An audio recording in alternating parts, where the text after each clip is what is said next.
What is going on, everybody? This is Jackson from JD Sports Zone, and today I have a very special guest, Tennessee Tech football alum, Kekoa Visperas. Kekoa, thank you so much for taking time out of your day to do this. And how's your day going? And congrats on a great collegiate career. It's been good. Thank you, Jackson. I appreciate you having me. Yeah, I'm super excited to have you on. Now, I want to start off with the beginning of your collegiate career. Obviously, you started at the University or Eastern Washington, got the opportunity to play with Efton Chisholm, Michael Wortham, and you ended up transferring a few years later to Tennessee Tech. I want to ask you about your experience at Eastern Washington. Why choose Eastern Washington as an original start destination for your collegiate career? Coming out of high school, Eastern was really my only D1 offer that I received. So it's kind of a no-brainer in that realm. But I mean, just the culture with the coaching staffs. They had an open door policy. They were like second parents to me, and they really just took me under their wing, and they were all super hyped about me coming there, and it just felt like home from the jump. And being there, the experience was great. All the guys that I got to meet along the way and play with, as you know, like Efton and Mike for examples. But I mean, from top to bottom, anybody that I encountered through my process at Eastern Washington really helped shape me into the man I am today. And a lot of thanks to that school and that program for what they've done for me. And I'm glad you had such a steady background at Eastern Washington and helped you shape to a quarterback that you said you are today. And that kind of leads to my next question. What was like, I mean, maybe some fun off the field moments that you had with those Eastern Washington guys throughout the 3 years? Maybe it could have been a trip to the gas station or, a summer vacation trip with the guys. What was the best team bonding moment personally for you in those 3 years? I mean, several times in the summer, towards the end of my career over there, we would get together at Efton's house, a lot of the boys, and get on the grill, have a barbecue, a little wiffle ball action in the backyard, and then I remember my first summer when I pulled up there. Me and the class above me, we took a trip to what is it called? Some water park, and had a really good time out there, and it was a good intro to getting to know the guys and being around them. Those sound like truly fun experiences. Now, I'm not very familiar with like the Eastern Washington area. I think the farthest I've been west is maybe California. So I kind of want to ask you this. What is Eastern Washington like known for if anybody's interested to travel out there? Probably all the irrigation land. There's a lot of like hay farms, and it's really big in like the central Washington area and eastern Washington. I mean, Spokane's like the second largest city in Washington, so I mean that's just 20 minutes away of Cheney. But Cheney's a smaller town, and I'd just say a lot of fields. I mean, I'm looking to travel, man. I graduate in May within like the next few weeks. So maybe take a trip out to Eastern Washington. I'm gonna have to definitely check those out. Now, I want to ask you a little bit more relating to college football side of things. Obviously, you spent your first 3 years, as I mentioned prior, Eastern Washington, heading to Tennessee Tech in the OVC. I love getting perspectives on the transfer portal, especially in the now NIL era side of things. What made you want to choose Tennessee Tech for your final destination in your senior year? I mean, coming here on my official visit, and talking with head coach Bobby Wilder and the strength coach Chris Wiskowski, I really felt in place and in line with both of our goals that were set for the season. And even the offseason building up to it, I felt like their plan and process was really clear, and it supported everything that I wanted to accomplish. So, I mean, it really stemmed from having that conversation with Bobby Wilder. I believe the eyes are the soul, and he convinced me that we were going to be great, and so that's why I ended up making that decision. I mean, you were great. I mean, an 11-2 record, a trip to the FCS playoffs versus North Dakota, and a stellar year for you, Kako, with winning 2025 OVC Big South Player Offensive Player of the Year. I know a lot of quarterbacks and football players, when I ask this question, kind of want to push accolades out of the side, but I want to ask you this: with such a big honor at the FCS level, what did that accolade specifically mean to you?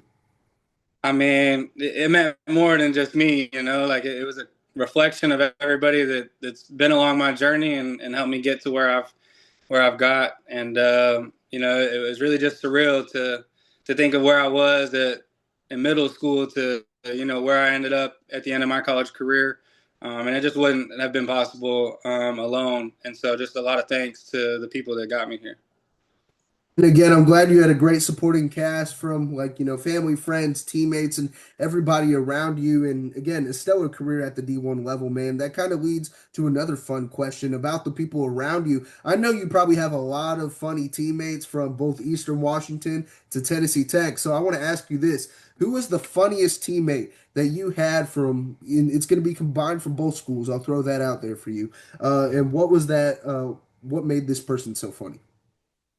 It's funny you mentioned him, but Michael Wortham at Eastern Washington, he's a great dude and a lot of personality. His character is second to none, and he was just a blast to be around. You know, his energy, the type of guy he was, it was hard not to smile and have a good time. And then I'd say over here at Tennessee Tech, um, I'd have to go with Drew Wilder, head coach Bobby Wilder's son. He's got a funny sense of humor, and he doesn't hesitate to use it on me. So. No, I mean, I'm glad you had funny teammates. I mean, you can't have a boring locker room when going out there on that field. So, Yeah, no doubt. I'm glad you had some funny moments relating to there. And I want to continue on the fun moment and fun question trail. Now, I know a lot of people have different reactions and mixtures when I ask this question. So, I know a lot of football players like to listen to music or eat a pregame meal or have any sort of superstitions before walking out to that football field. What is that for you?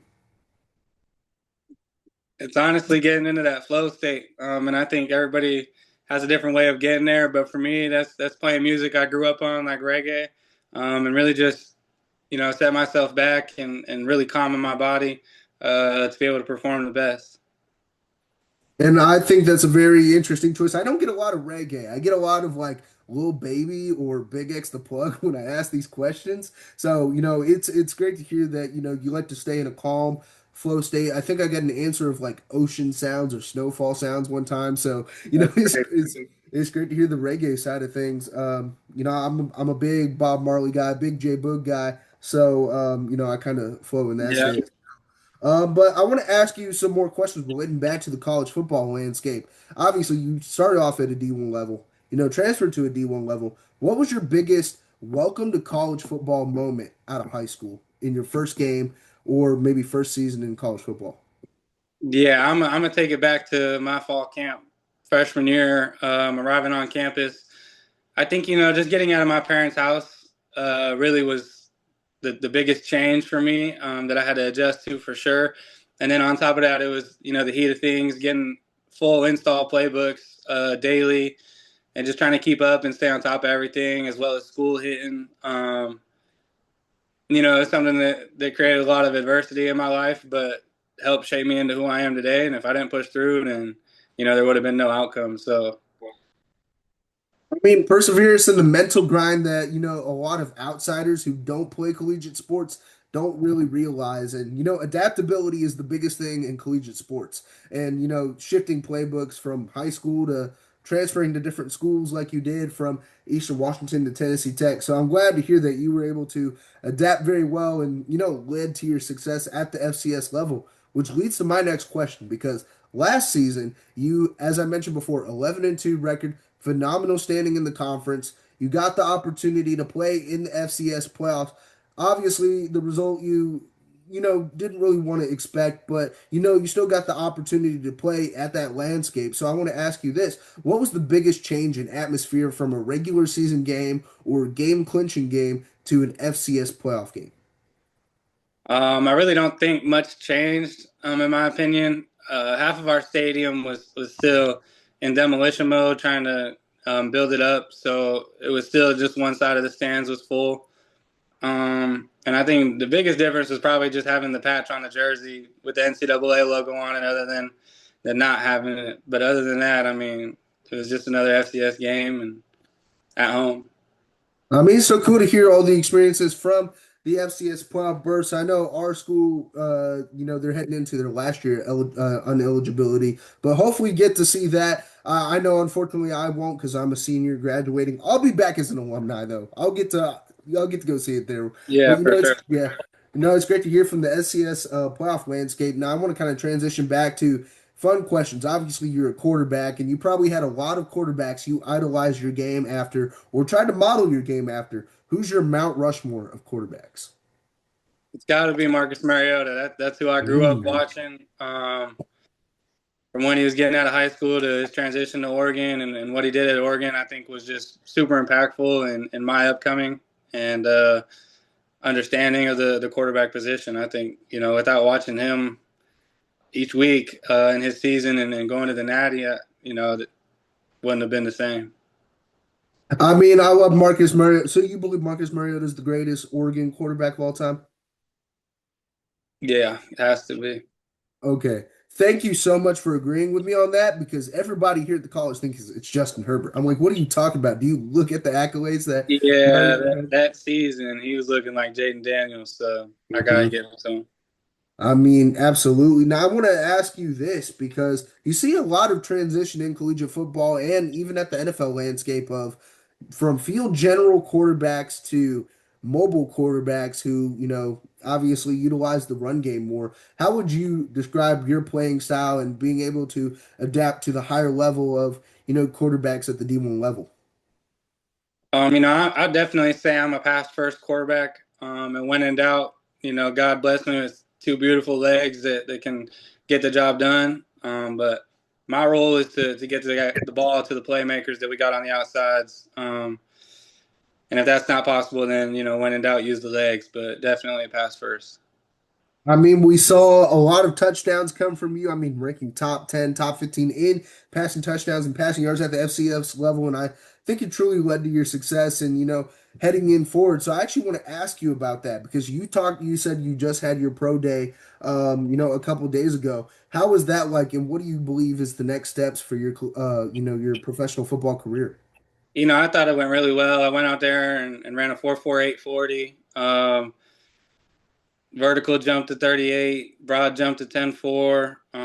Had a 4.09, 5.10.5, and on a 6.8 flat L drill. So I felt like I tested really well and showed my athletic ability. And there's nothing that I would have preferred happen go other way, any other way. And my next steps is really to go to the league, go as far as I can take this thing. However, God's plan sorts out, but keep playing. I don't feel that it's time to hang them up, and I still think there's more to accomplish.